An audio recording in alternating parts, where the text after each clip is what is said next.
Você já se perguntou o porquê que você está aqui?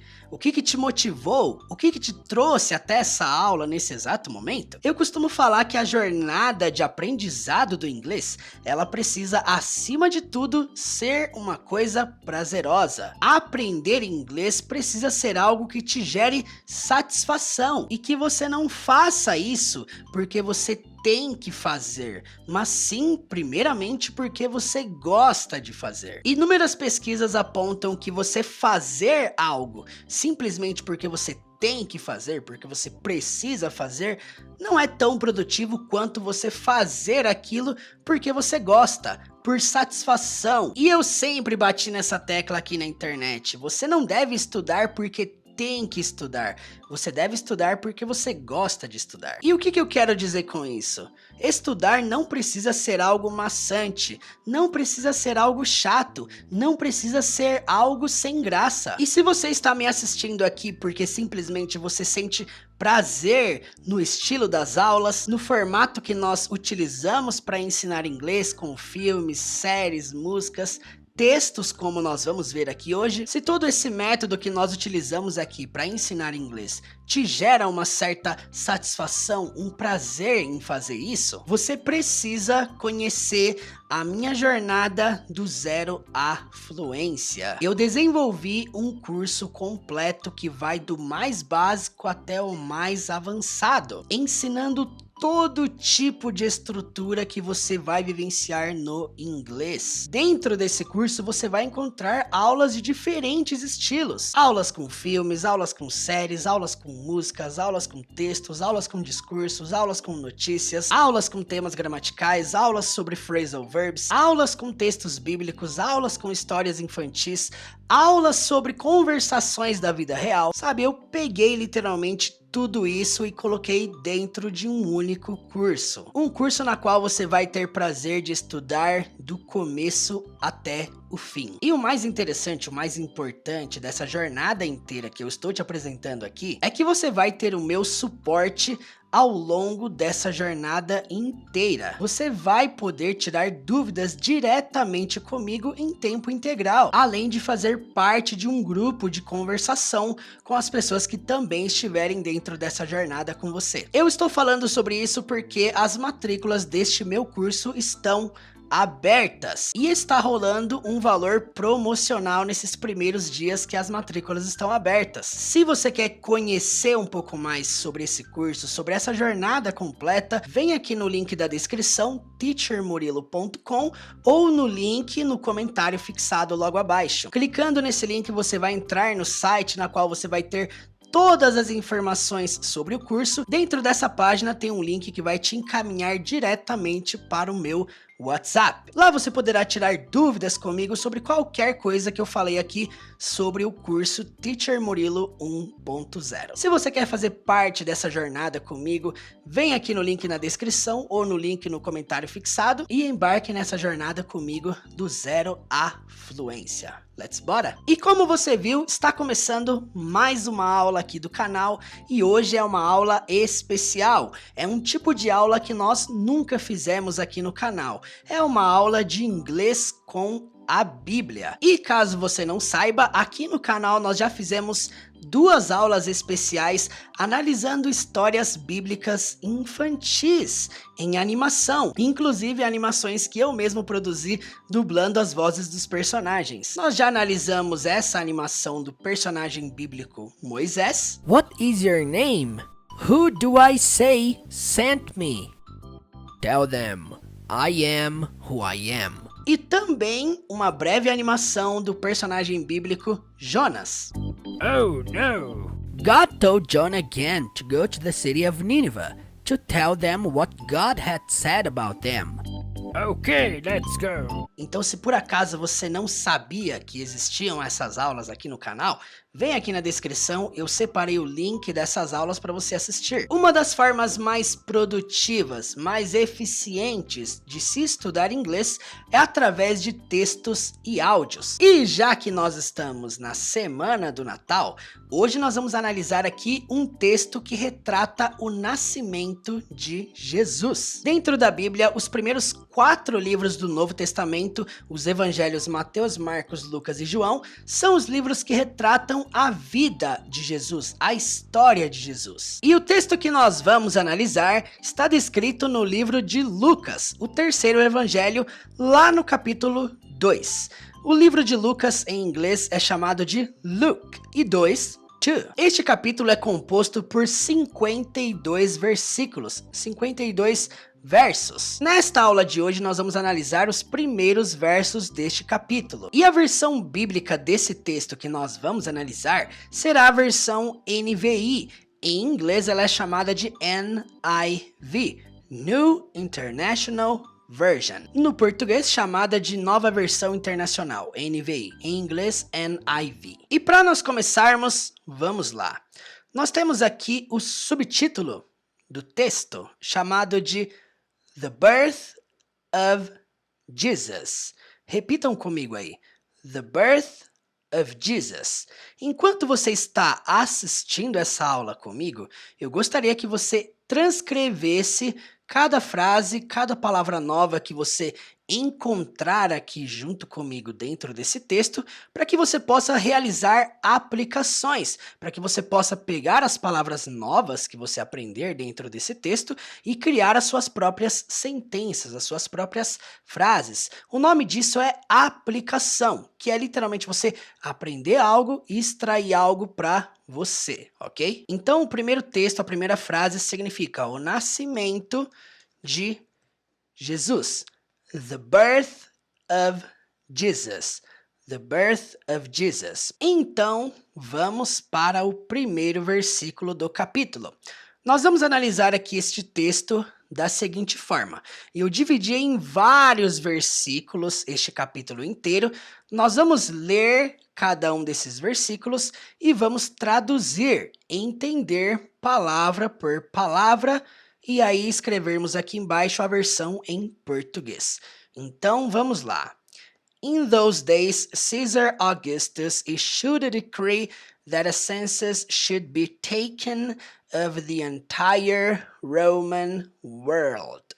Para nós começarmos, quando nós lemos aqui in those days, estamos falando naqueles dias.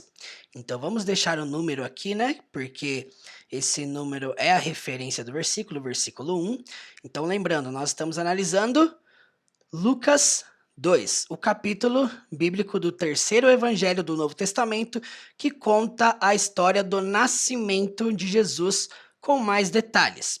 Então, começando, in those days, Caesar Augustus. Então, aqui vocês já percebem que nós temos um nome, que nós podemos aqui no português traduzir para César Augusto. Então, naqueles dias, César Augusto, e nós temos esse verbo aqui, ó, issued, significa emitiu. Então esse verbo ele termina com ed, indicando que ele está no passado. Então emitiu, uma coisa que foi realizada. A decree significa um decreto. That a census, que, vamos lá, palavra por palavra, que um censo, literalmente que um censo, should, deveria ou devia, e aí temos be taken. Só para nós entendermos aqui, be, verbo to be, ser ou estar, então deveria ser. E esse taken, aqui ele está na terceira forma, é o verbo take, no passado simples é took, e nessa forma que nós estamos vendo aqui, taken, que é literalmente o particípio do verbo take. Agora você me pergunta, Murilo, o que significa o verbo take? Ele tem várias traduções, o mais comum é tomar, levar. Neste caso, neste contexto, nós vamos traduzir taken para feito. Por quê? Naqueles dias, César Augusto emitiu um decreto que um censo deveria ser feito, deveria ser realizado, deveria ser criado. E aí no final do verso fala assim, of the entire Roman world.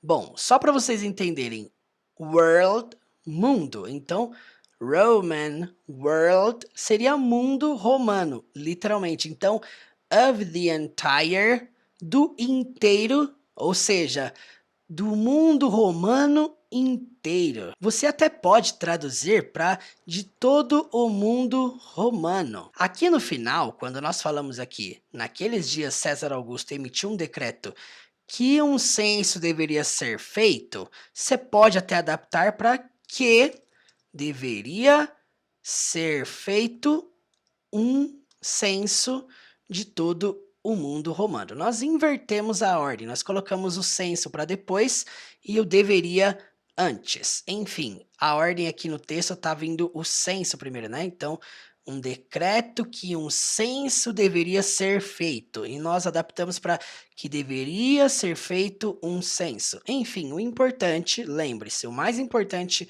dentro de uma tradução é ela carregar o sentido que a versão original está passando. E uma das coisas mais interessantes sobre estudar a Bíblia em inglês é que às vezes você vai perceber que certos versos, certas palavras carregam significados que não podem ser expressados dentro da língua portuguesa, devido muitas vezes à nossa limitação de vocabulário e que às vezes existem certas palavras em inglês que é impossível você relacionar a uma só palavra apenas dentro do português. E essa é uma das razões do porquê existem tantas versões bíblicas na língua portuguesa, porque tem versões que são traduzidas do hebraico, tem versões que são traduzidas do inglês, tem versões que são traduzidas de outros idiomas, normal. Vamos então para o segundo verso do capítulo.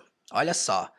This was the first census that took place while Quirinius was governor of Syria. Só para nós entendermos aqui, ó. This was the first census, literalmente, este, então vamos lá, verso 2, este, was, é verbo to be no passado. Poderia ser era ou estava aqui? Não, ia ficar meio estranho. Was, no português, pode ser traduzido para foi. Então, este foi, não no sentido de ir no passado, tá? Esse é o sentido de este foi o primeiro censo. É nesse sentido, tá? Então, the first census significa o primeiro censo. E aí temos o that, mais uma vez, como sentido de que. E aí nós temos esse verbo aqui, ó. Took place. Só para você entender, took, que nem eu falei no versículo anterior, é o passado do take. Presta atenção, take place, se você traduzir no literal, vai significar tomar lugar. E não é isso, tá? Take place leva o sentido de realizar-se, realizar algo. Então, este foi o primeiro censo que took place significa foi realizado. Dentro do português, você pode omitir palavras para que melhore o sentido da frase. Então, quando você fala that como que, aqui você pode omitir o que, você pode omitir o foi e ficar dessa forma. Este foi o primeiro censo realizado. Já basta. E aí nós temos o termo while, que significa enquanto. E aí nós temos um nome, Quirinius. No português, na versão em português, esse nome é traduzido para Quirino. E antes que você me pergunte, Murilo, é correto traduzir nomes das pessoas? Não é correto você pegar o seu nome e você inventar uma versão em inglês dele. Ou, por exemplo, você pegar o nome de alguém em inglês e chamar a pessoa pelo nome em português. Quando nós falamos de nomes descritos em histórias, por exemplo, você está lendo uma história em inglês e às vezes o nome da pessoa foi traduzido na versão em português. Isso acontece muito. Isso acontece 100% dentro da Bíblia. Então, literalmente, todos os nomes bíblicos que você conhece em português, todos eles em inglês têm um formato diferente. Então, Mateus, você tem Matthews, João, você tem John. Para você ter uma ideia, o livro bíblico Tiago, tem um livro na Bíblia chamado Tiago. Em inglês, esse livro é chamado de James. Agora eu pergunto para você, qual que é a relação entre Tiago e James? Uma outra coisa que você talvez não saiba, o último livro da Bíblia se chama Apocalipse, no português. Essa palavra, ela significa revelação, o que é interessante porque na Bíblia em inglês, o livro de Apocalipse não é chamado de Apocalipse, é chamado literalmente de Revelation, que significa revelação, no literal. Então, nomes das pessoas principalmente dentro do contexto bíblico, você sempre vai ver essas alterações. Moses e no português Moisés. Jonah e no português Jonas. Você vê, por exemplo, o nome de Noé sendo chamado em inglês de Noah. Enfim, só para você entender que nomes na Bíblia são traduzidos para cada idioma de um jeito. Então, Pedro, Peter, Paulo, Paul, Davi, David e por aí vai. E aí no final do verso aqui nós temos was governor of Syria. Verbo to be no passado, was, então era governor of Syria, governador da Síria. Temos então a tradução aqui do segundo verso. Repitam comigo aí, ó. This was the first census that took place while Quirinius was governor of Syria. E então vamos para o terceiro versículo do capítulo 2 de Lucas. Vamos lá. And everyone went to their own town to register. Bom, só para nós começarmos aqui, ó. And significa e. Everyone, todo mundo, literalmente, ou todos. Went é o passado do verbo go, que significa ir, então, e todo mundo foi, passado, to their own town. Vamos entender uma coisa aqui. Town significa cidade. Own significa própria.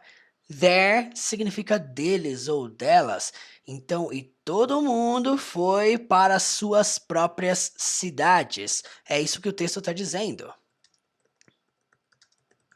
Então, esse their, deles ou delas, se refere a everyone, todo mundo, ok? E no final diz to register, para registrar.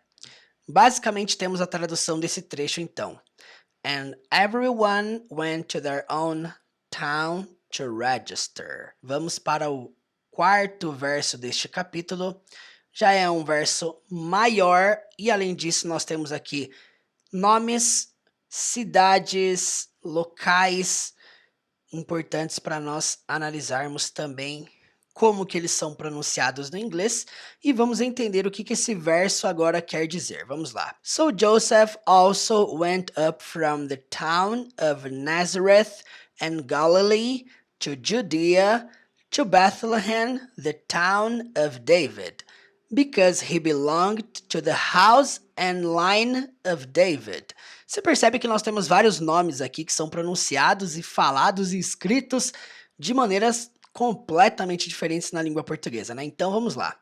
Então, José, para nós começarmos, né? Só para você entender, esse personagem, José, era a pessoa que se relacionava com Maria, que seria a mãe de Jesus. Então, aqui diz o seguinte, also significa também, went up é o passado de go up, aqui se refere ao verbo subir, literalmente, então, subiu da cidade de Nazaré, literalmente. Então, from indica um ponto de origem, da onde que ele subiu. Então, aqui está dizendo literalmente, então José também subiu da cidade de Nazaré, na Galileia. Certo, gente? Primeira coisa para a gente traduzir aqui, então. Subiu da cidade de Nazaré. Antes que você me pergunte, Murilo, town, qual que é a diferença de town e city? Né? Ambas significam cidades.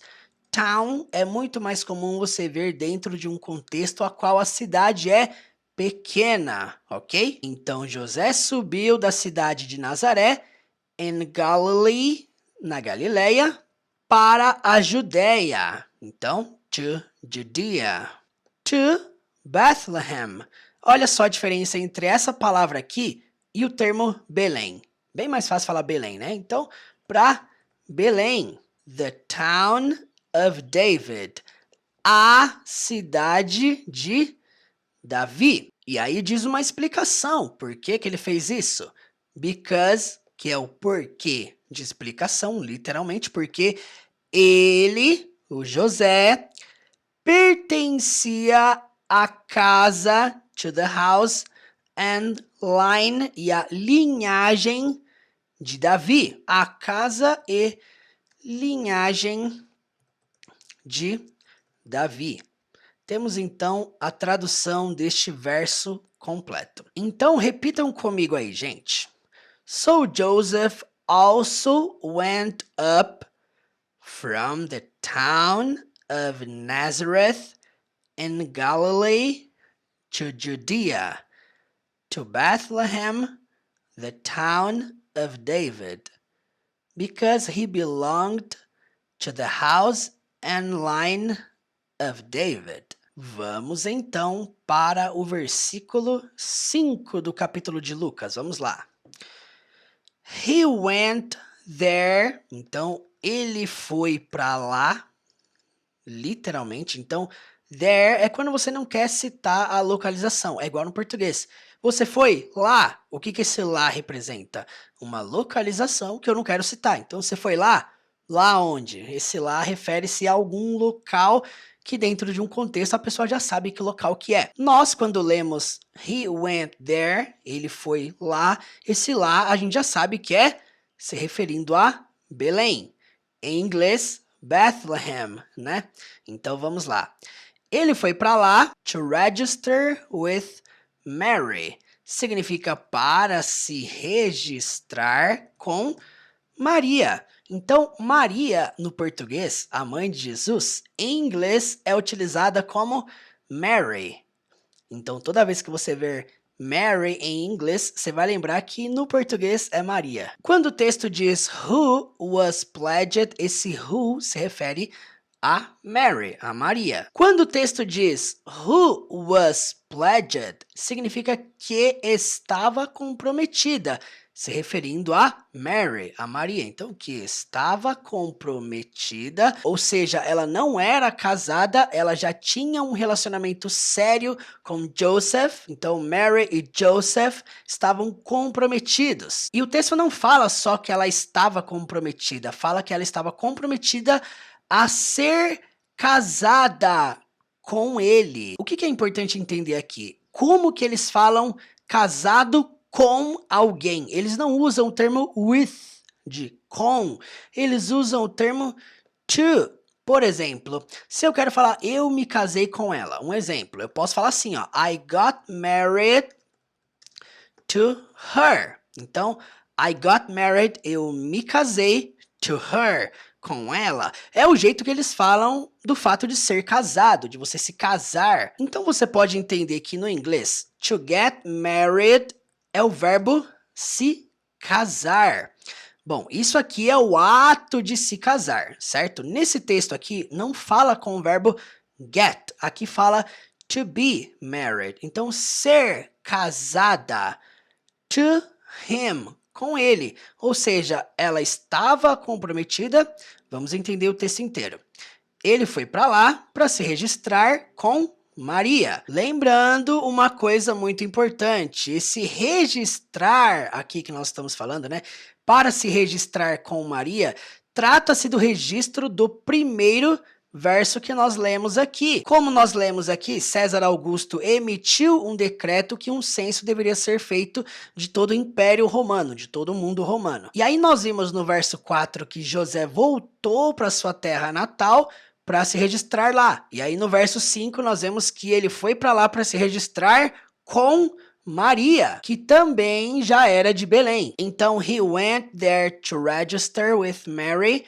Então, ele foi para lá para se registrar com Maria, who was pledged, que estava comprometida, to be married to him, a ser casada com ele. Podemos adaptar para a se casar com ele. E aqui fala o seguinte, and was expecting a child, e estava esperando um filho. Literalmente temos a tradução desse trecho. He went there to register with Mary, who was pledged to be married to him, and was expecting a child. Ou seja, como nós podemos ver, Maria já estava esperando um filho, um fato que é explicado com mais detalhes no capítulo anterior deste capítulo que nós estamos lendo. Lembrando que nós estamos analisando aqui o capítulo 2 do Evangelho de Lucas. O fato que conta como ela engravidou, a conversa dela com o anjo Gabriel é contada no capítulo 1 do livro de Lucas. Já este capítulo que nós estamos conta mais sobre o nascimento e não sobre o processo da gravidez. Então, partindo para o verso 6, vamos lá. While they were there, the time came for the baby to be born. Precisamos entender que while, como nós já falamos aqui, é enquanto. They were there, eles estavam lá. Literalmente, they were there, eles estavam lá. The time came, o tempo chegou. E então o texto diz, for the baby, significa ao pé da letra, para o bebê. Só que tem um detalhe aqui, não podemos traduzir dessa forma porque tem um verbo depois. To be born é o verbo nascer. Ao pé da letra, em inglês, eles falam da seguinte forma, ser gerado, ser parido, necessariamente assim mesmo. Então, podemos adaptar esse final aqui simplesmente para o tempo chegou do bebê nascer, basicamente. Poderíamos adaptar o tempo chegou para chegou a hora do bebê nascer. Poderia ser também, seria uma tradução mais ideal. Portanto, while they were there, the time came for the baby to be born. Vamos então para o verso 7. Chegamos no momento do nascimento de Jesus. Vamos lá. And she gave birth to her firstborn, a son. É bem estranho, é bem esquisito como que essa frase foi estruturada. Nós não podemos traduzi-la ao pé da letra, senão vai ficar uma coisa meio esquisita mesmo. Por que a gente não pode traduzir ao pé da letra? Senão vai ficar algo mais ou menos assim, ó. E ela deu nascimento ao seu primogênito, um filho. Fica bem estranho, né? Como que a gente pode adaptar então? And she gave birth pode ser e ela deu à luz, fica bem melhor, né? E ela deu à luz ao invés de ela deu o nascimento, fica estranho, né? To her firstborn. Se você pegar esse termo aqui, ó, firstborn, first, o prefixo first significa primeiro. Born, como nós falamos, tem a ver com nascimento, gerar, portanto, firstborn significa primogênito. E quando fala to her, esse her significa dela, ou seja, ao primeiro filho, ao primogênito dela. Então, nós podemos adaptar to her firstborn simplesmente para seu primogênito. E aí no final do verso diz a son, um filho. E então a sequência do versículo diz assim, she wrapped him in clothes and placed him in a manger because there was no guest room available for them. Vamos lá. Quando o texto fala she wrapped him, significa ela o enrolou. Ela o enrolou aonde?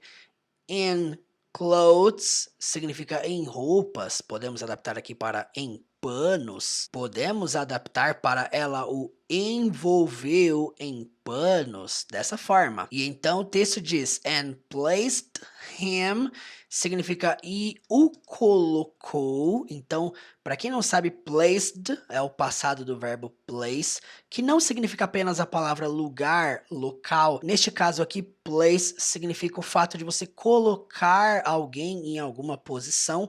Então, nesse caso, colocou ele and placed him in a manger. Colocou ele em uma manjedoura.